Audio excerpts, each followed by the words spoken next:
Conectas Podcast.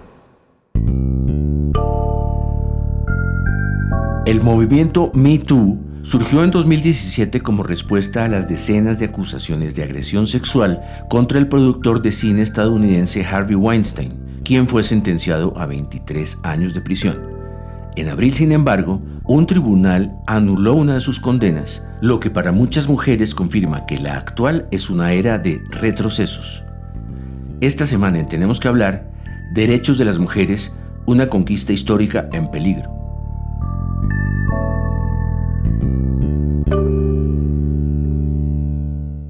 Hola, soy Mauricio Sáenz y les doy la bienvenida a un nuevo episodio de este podcast semanal en el que abordamos diversos temas de América Latina porque tenemos que hablar. Conectas Podcast presenta Tenemos que hablar. El análisis semanal para comprender la actualidad de América Latina, Realizado por la mesa editorial de Conectas, la plataforma periodística con miembros en 19 países de la región.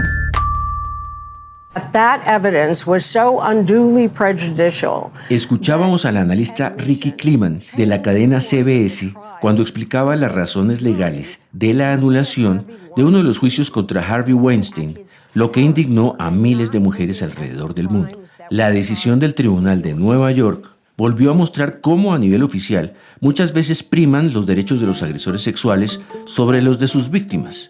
Una tendencia a ignorar los derechos de las mujeres que crece también en Latinoamérica. Para hablar sobre el avance de esta ola reaccionaria, se encuentra con nosotros Carlos Gutiérrez, editor de Conectas. Hola, Carlos. Hola, Mauricio. Como siempre es un gusto estar acá. Carlos, el asunto de Weinstein podría parecer un caso aislado, pero realmente no lo es. Pues tienes razón, no es un hecho aislado. Efectivamente estamos viendo en el mundo un avivamiento de voces conservadoras que justifican la discriminación y los ataques que violan los derechos humanos. Hay un artículo en El País de la académica y feminista Teresa Inchaustegui que me gustaría traer acá, Mauricio. Ella dice que estas tendencias tienen una característica común: la obsesión contra los derechos de las mujeres y las diversidades. ¿Y en nuestra región qué está pasando al respecto? Pues hay signos que resultan preocupantes. El más mediático fue justamente en Argentina con el presidente Javier Milei, quien cambió el nombre al Salón de las Mujeres de la Casa de Gobierno por Salón de los Próceres y lo hizo el mismo Día de la Mujer, el 8 de marzo. También degradó el Ministerio de las Mujeres, Géneros y Diversidad a subsecretaría. ¿Y qué me dices de Guatemala, que desde 2022 celebra ser la capital iberoamericana provida? Es un acto simbólico sin duda, pero exhibe el carácter de conservador al anterior gobierno de Alejandro Yamatei. Habrá que ver qué pasa con el nuevo presidente Bernardo Arévalo, que ha dado pasos en un sentido progresista. Se trata de un reconocimiento que le otorgó una organización religiosa que se ha expresado abiertamente contra el aborto y el matrimonio entre personas del mismo sexo. Hay que decir que el gobierno de Arévalo aún exhibe el enorme reconocimiento provida en un patio del Ministerio de Cultura y Deportes. Pues eso que comentas, Carlos, resulta muy preocupante porque las mujeres llevan décadas luchando por derechos que hoy parecen obvios, como el derecho a la vida, el derecho a no ser maltratadas ni asesinadas, el derecho a no sufrir discriminación, el derecho a la vida política y pública, así como el derecho a decidir sobre su vida sexual y reproductiva. Pues sí, parece increíble que a estas alturas del siglo estemos viendo una embestida contra esos derechos, pero no se trata de una casualidad, según lo que me explicó Carmen Díaz. Ella es académica del Instituto Tecnológico y de Estudios Superiores de México. Dice que realmente estamos frente a la aparición de grupos muy organizados y financiados. Son organizaciones que están bastante financiadas, que tienen como pues también un acceso a poder muy diferente que el que tienen las organizaciones feministas o de la diversidad sexogenérica, y que están empujando fuertemente y que tienen entre sus simpatizantes a políticos y a veces mujeres también en la política, que también es muy tremendo, y que creen realmente que esa es la agenda que hay que impulsar, ¿no?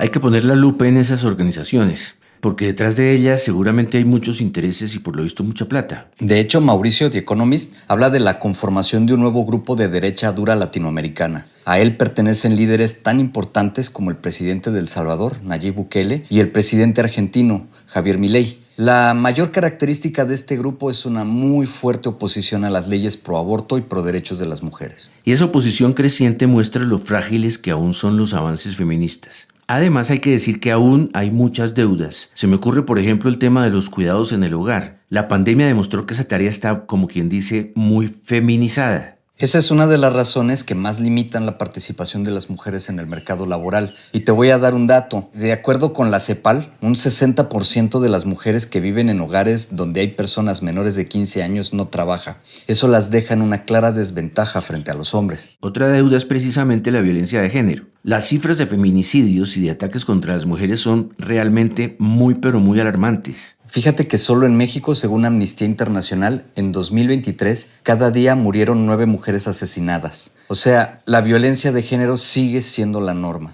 Y más grave que eso es que hay mucha impunidad en estos crímenes. Escucha lo que conversé con María Elena Martín. Ella es investigadora de la Universidad Nacional de Misiones en Argentina. Y de alguna manera estamos ahora en una etapa de distopía, ¿no? En una etapa, si se quiere, en la que está puesto en discusión esa agenda que habíamos instalado. Yo creo que más allá del movimiento feminista, yo creo que hay una puesta en discusión de la agenda de derechos humanos y de los consensos alcanzados post Segunda Guerra Mundial. Creo que hoy el mundo está discutiendo eso, está buscando poner en tensión esa agenda y esas conquistas que motorizaron toda la segunda mitad del siglo XX y parte de los inicios del siglo XXI, y ahora la nueva fase del capitalismo global requiere otras subjetividades y por lo tanto me parece que ahí empieza a buscar cómo repensar o en todo caso cómo resignificar o cómo cambiar esos acuerdos. Uno de esos acuerdos que menciona Marilena es justamente la participación política de las mujeres. Hay que recordar que durante muchos años ese espacio estuvo prohibido para ellas. Y fíjate que en Latinoamérica se han dado importantes pasos en ese sentido. Hay países donde la participación femenina en la política rebasa el 50%. En varios países también se han creado leyes que defienden la paridad de género en política. Claro que también hay países donde la participación femenina en asuntos políticos no llega ni al 20%. Pero déjame decirte que con el avance de las mujeres en política viene aparejado otro fenómeno, y esto es la violencia política de género. Eso sí me suena muy nuevo. Por favor, explícamelo un poco más. Pues hay una investigadora en México que hizo un estudio sobre este asunto. Ella es Serena Serrano. Analizó campañas políticas en los últimos años y encontró que en un 48% hubo una conducta violenta contra las mujeres políticas en medios de parte de otros candidatos, mientras que un 36% de los mensajes violentos se dieron en medios de comunicación. Es un asunto muy serio porque en las últimas semanas en México han sido asesinadas al menos 7 mujeres que competían por algún puesto de elección popular. Pero justamente México ahora está en la mira de todo el continente porque 2 candidatas aspiran a la presidencia. Uno diría que eso es un gran avance, ¿o no? Pues sí lo es, pero hay que tener un poco de precaución porque a ninguna de las 2 se le reconoce plena autonomía para gobernar. A las 2 incluso se les señala de responder a intereses masculinos. Aún así, debo decirte que para muchas mujeres la participación de las candidatas mexicanas sí se mira como una conquista femenina. Esto fue lo que me dijo la investigadora argentina María Elena Martín. Van a tener la primera presidenta mujer en la historia de México, con lo cual, en el continente pasan cosas diversas y esperemos que también esto pueda operar como una contención para que en nuestros países que hemos tenido un viraje hacia la derecha o hacia la extrema derecha, en el caso de Argentina, podamos lograr otros equilibrios en lo regional. Pero no todas piensan igual. Por supuesto que no. La académica mexicana Carmen Díaz mira con cautela este proceso electoral, principalmente porque no están haciendo propuestas importantes en favor de los derechos de las mujeres ni para resolver la propia violencia que viven las mujeres en el país. Bueno, siempre me dicen, ay, debes estar súper contenta de que por fin vamos a tener una presidenta de México. Y yo solamente sonrío.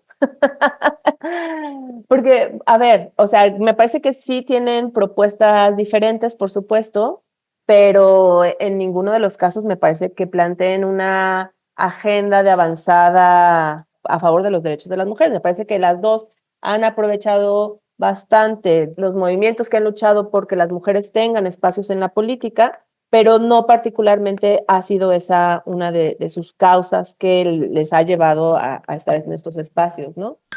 Carlos, y hay otros gobiernos que ondean las banderas del feminismo, como por ejemplo el de Nicolás Maduro en Venezuela.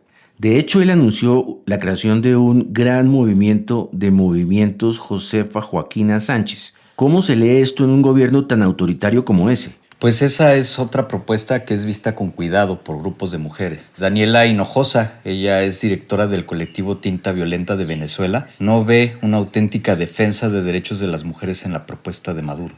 Es una hermosa declaración de intenciones, pero no tiene cuerpo, cómo soportarse, ¿no? Creo que a nosotras nos toca poner la agenda de las mujeres más vulnerables en el tapete y nos toca también mirar el feminismo no como una declaración de intenciones, sino como para ser feminista tienes que tener decisiones muy feministas, es decir, sobre todo si lo haces desde el poder. Y por ahí pasa, por ejemplo, de los derechos sexuales y reproductivos.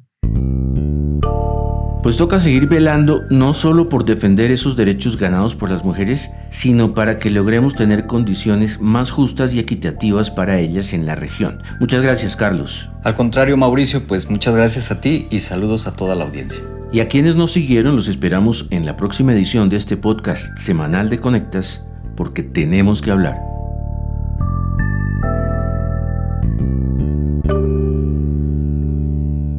Para conocer a profundidad más contenidos de análisis sobre las Américas, visítanos en www.conectas.org. Escúchanos cada semana en Spotify, YouTube, Apple y Google Podcasts. Activa las notificaciones y déjanos tus comentarios porque en Latinoamérica tenemos que hablar.